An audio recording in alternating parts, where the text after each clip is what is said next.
Have you ever wondered why, when people remember World of Warcraft, they speak of it with such anger and disdain, such sadness and despair? The simple answer to this question is that they were lied to. They were deceived and manipulated in order to be farmed for as much money and as much data as possible until a point where they would break. Now, depending on your gaming worldview, there's a chance that I'm going to say something in this video that you might find offensive, and I can assure you that I'm actually not trying to be provocative for its own sake, but this has been a lingering thought that I've had, and it's been stuck in my brain for a long time, and I would just actually personally write that feeling off as being a bitter Final Fantasy XI player stuck in my old school ways, but at least now you should know my personal bias for the MMO. And with that, I want to dive into how Activision fundamentally hurt the MMORPG genre for over a decade.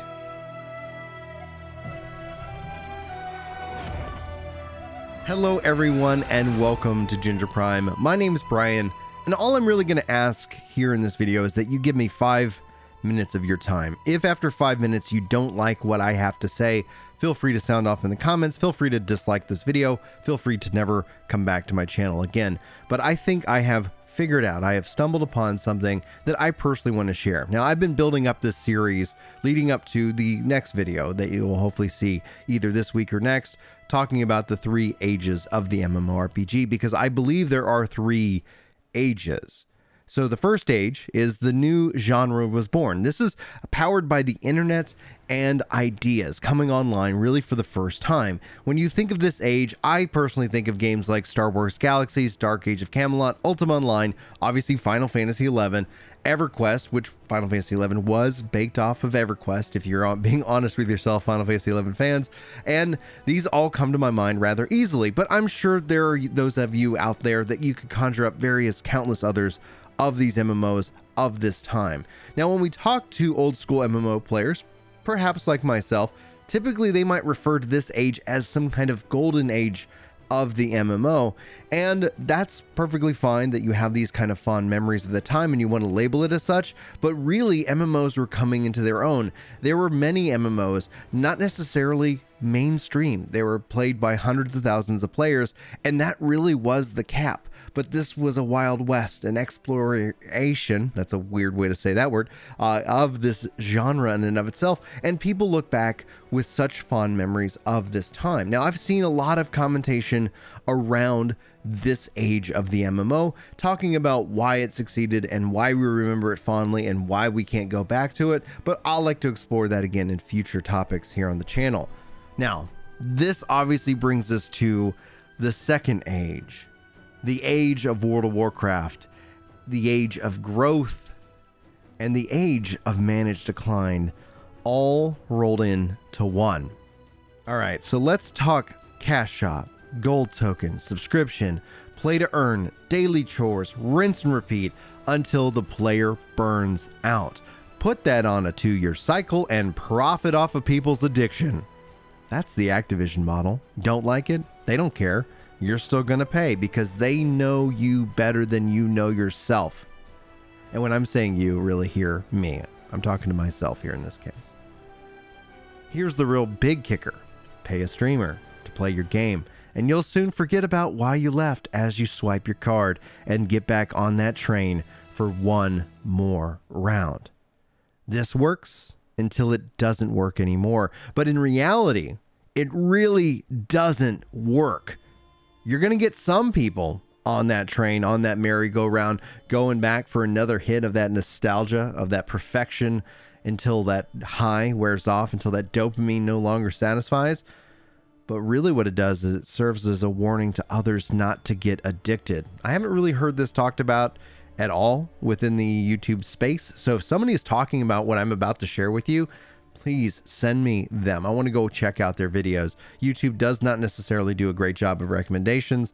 It does and it doesn't, just kind of like the subject. But I want to sit here and actually focus in on this perspective from my expertise. I like to personally now imagine my kids looking at this model, seeing it for what it really is without nostalgia drip to compare it to. Think about it like drugs or smoking. Why start only to get addicted in the first place. So now you actually see a whole generation of gamers coming of age, avoiding MMORPGs because they see what it does to people.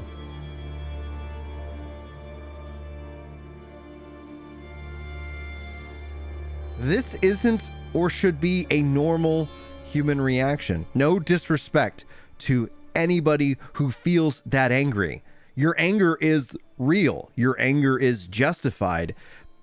But now think about it from somebody who does not have it, who doesn't understand the love that you've poured into it, and it doesn't understand that loop, that Activision model. The reason why I say it's Activision in this case specifically is they've done this so much with their franchises. That's why I actually have hope for the future with World of Warcraft. Not gonna lie, I think there's actually a really bright future for that franchise, assuming everything closes and things like that. We'll explore that in the future as we are wont to do here on the channel. But I think it's actually important we actually remember WoW for what it was when it came on the scene. It came on as a cultural phenomenon, and even though Blizzard and Activision teamed up within that deal during the time of World of Warcraft, due to just their capacity and necessity at the time, it takes years for cultures to change. And that's one of the things that you can see happening over time with World of Warcraft. If you take the various expansions in slices of time, it's so fascinating to see how the conversation and the kind of the zeitgeist of WoW is discussed and how it essentially continues to degrade.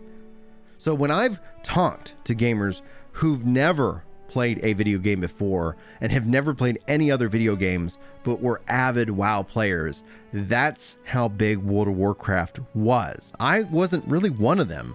It's my story of WoW, and I don't want to ever sit here and try to pretend like I'm some WoW fan. That was not the case. I was a Final Fantasy XI fanboy. I was trying to convince people that Final Fantasy XI was better than WoW. And at the end, like, yeah, that's my personal choice, but the core aspect of it is that even having now recently played WoW Classic over when it first launched a couple years ago, I have to say WoW Classic has something that's incredibly magical. You can feel it from the moment you step into that world to when you're continuing to play the game itself. And that's something very special that you can see why it ended up being what it was. Now, I think it's important for me to share.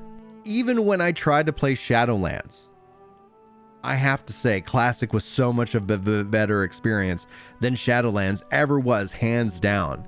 And that got me to thinking, why? Why was Classic such a better game than Shadowlands? Why are we talking about this here today? And so the more I looked into it, the more I saw what Activision had truly done to the MMORPG as a whole. They changed it in a way, kind of there's a sneaky way about it, because if you're just addicted to it, you might not have seen it. They changed it from an MMORPG into a MOG, meaning multiplayer online game. And that actually kind of looks like an MMORPG, but on its surface, deep down, it removes what made the MMORPG stand out and feel special. And that's what this video asks as its most critical question. What is even an MMORPG to you?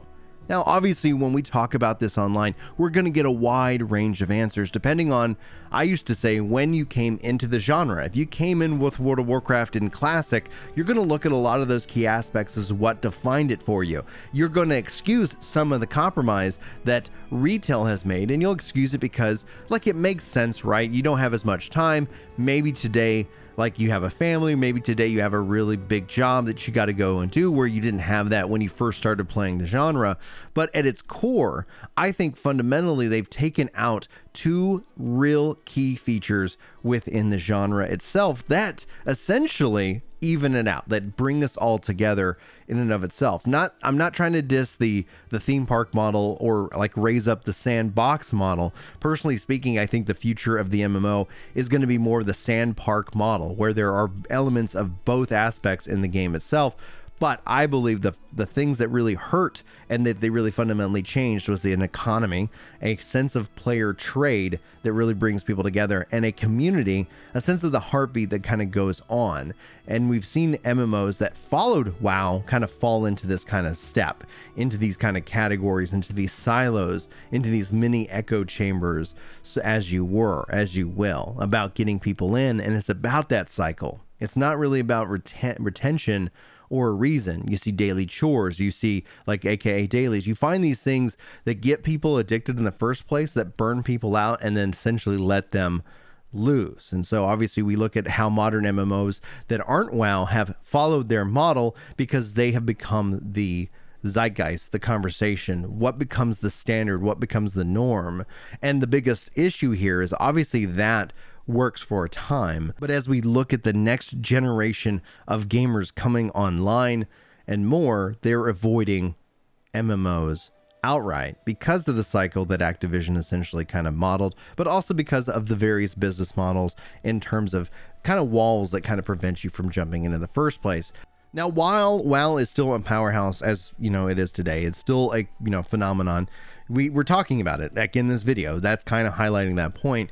But more and more players obviously are checking out more and more games. And I think it's with that we're actually seeing the age of WoW end and the third age, the new golden age of the MMORPG begin.